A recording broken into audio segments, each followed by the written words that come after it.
Live from Fargo and serving you on TV, online, and on the go. This is Valley News Live 1010. Everyone should realize the sacrifices that were made by our fellow veterans, and to not commemorate or to honor those is a sad day. It will be a different atmosphere in Valley City this Memorial Day. There won't be a parade. Good evening and thanks for joining us. Veterans from the VFW host the event every year, but this year not enough people signed up to take part. Valley News Team's Macy Inger explains why veterans say this has been a long time coming. No involvement, everybody's busy, busy, busy. This is what you'll see on Memorial Day. Empty streets. Firefighters, Boy Scouts, and vets won't wave to the crowds. They've done it ever since I've been in town, and that's 1989. I've observed the Memorial Day Parade every year in Valley City for 20-some years. For the first time since anyone can remember, the parade put on by the Valley City VFW is canceled. People just don't participate like they used to. Our honor guard is up in age. I'm 70, and we got guys that are older. The manager at the VFW says this wall used to be covered in names. All the gold spots, a reminder of the shrinking organization. We have all, the Iraqi veterans coming and Afghanistan and them, and we can't get them to join. Veterans say part of the fact is hectic, busy lives. Sometimes I think some of our veterans are being forgotten. This is one of the first streets the parade would have came through, but many of the neighbors we talked with say they wouldn't be here to see it. I think people are wound up in the weekend at the lake and fishing, and just everything is more important than remembering our veterans. The real meaning of the holiday just doesn't stick. I don't see anything in the future of it getting any better. They'll still host a patriotic celebration. Gotta adapt, overcome, and improvise, as the Marines used to say. But veterans say it won't be the same. It's tough. In Valley City, Macy Inger. That life goes on. Valley News Live. The observance on Memorial Day will include the AMVETS Color Guard and the VFW Honor Guard. The information's on our website. Just head to valleynewslive.com and click on this story. An update on the 35-year-old Joe Garsland, the man who was assaulted outside of Rick's Bar in Fargo last weekend. According to the family's GoFundMe page, Joe's in critical condition. He suffered a traumatic brain injury, and his wife, Lori, was also knocked unconscious and suffered a broken finger and has multiple bruises. If you'd like to help this family, we have a link to their GoFundMe page under the hot button on valleynewslive.com. Investigators say they know what caused a massive garage fire in Wahpeton, a riding lawnmower. The fire also sparked another impressive story. Dan Wold's garage was part of the structure that went up in flames. He's the general manager for the Domino's in Wahpeton, and he left the firefight to go make dozens of pizzas for the firefighters. And then Wold, a veteran and a leukemia sufferer, hand-delivered them to the fire station. He just wanted to say thanks. I go to work every day. I serve people, pizza, drinks, food. They're out there risking their lives. Police, military, firefighters, they're risking their lives for us. They're giving to us. We should be able to give back to them every day, as much as we can, all the time. Wold adds he considers himself lucky and that he just did what anybody else would do. The Minnesota DOT invited businesses and the public to learn more about the Interstate 94 and Highway 75 interchange reconstruction project tonight. That will take place in Moorhead starting next year.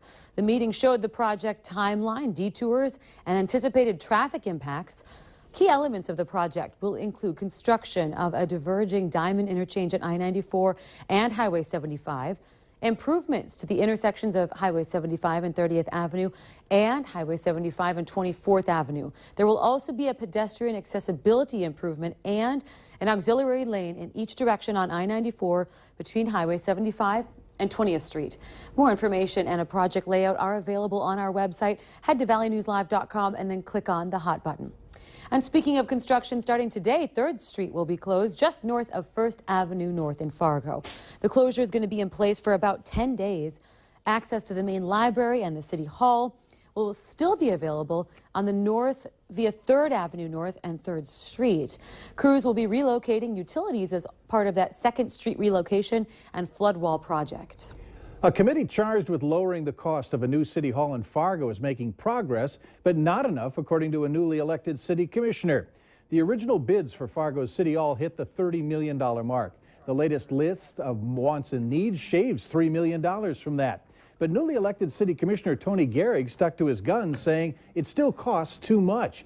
He says the project should be redesigned with a goal of building a city hall for $22 million. Right now we're talking about $27 million building that we're all in love with, and against a concept of a lesser building. And I don't think that's fair to the taxpayer. I don't think people in this room can think about what that building could be for less. So I think we should have some sort of redesign so that we can compare and give the taxpayer, again, our due diligence. Despite Gehrig's concerns, the committee voted to go ahead with the $27 million project. A company that's built on your donations is being sued by the Minnesota Attorney General. The lawsuit claims Savers has seriously misled the public about just how much money goes to charity. Attorney General Lori Swanson says most people don't know the thrift store is a billion-dollar for-profit company, adding the store has a hefty markup and only donates a fraction of its clothing profit. And if it's not clothing, they don't need to donate anything at all. I couldn't understand how somebody could deny that and then point blank lie, just flat out lied that it was not going to go to the veterans, and somebody was profiting from that wheelchair. And that made me really angry. Somebody should not profit from my wheelchair when I made the decision to donate it. In a statement sent to Valley News Live, Savers CEO says that they are disappointed by the lawsuit, saying it puts 25 years of positive community impact at risk. Going on to say for some time, the company has been making operational changes to address the Attorney General's concerns. Big night for the graduates, their families and friends who gathered at Agassiz School Gymnasium. It was a relatively small turnout. Only 3 showed up to be honored of the 30 students who earned their GEDs from the Fargo and West Fargo Adult Learning Centers. GED students come from many places. They're students who, for one reason or another, left school and have returned to finish their high school education. Nonetheless, congratulations to all of this year's graduates and best of luck in the future. Former Wahpeton High School and NDSU football standout Ryan Smith will be returning to Canada, where he plays with the Canadian Football League's Saskatchewan Roughriders.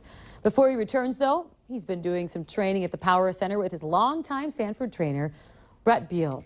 Ryan's been working out with Brett since he was in 6th grade. When I got done at NDSU and I had the opportunity to train for Pro Day, and knowing that I was able to go back with Brett Beal, and it was just, I was really excited about it, and just to come back here, just to work with somebody that I knew. Yeah, I mean, you don't really get that opportunity a lot of the times, and I was really excited about it, and it's been a fun ride. Smith will be returning to Canada sometime next week. Good luck. And don't forget to like Valley News Live on Facebook for stories like this and many more. Get the latest news, weather, breaking news updates anytime on your feed. Just search Valley News Live, like our page, and you'll stay informed all day. Valley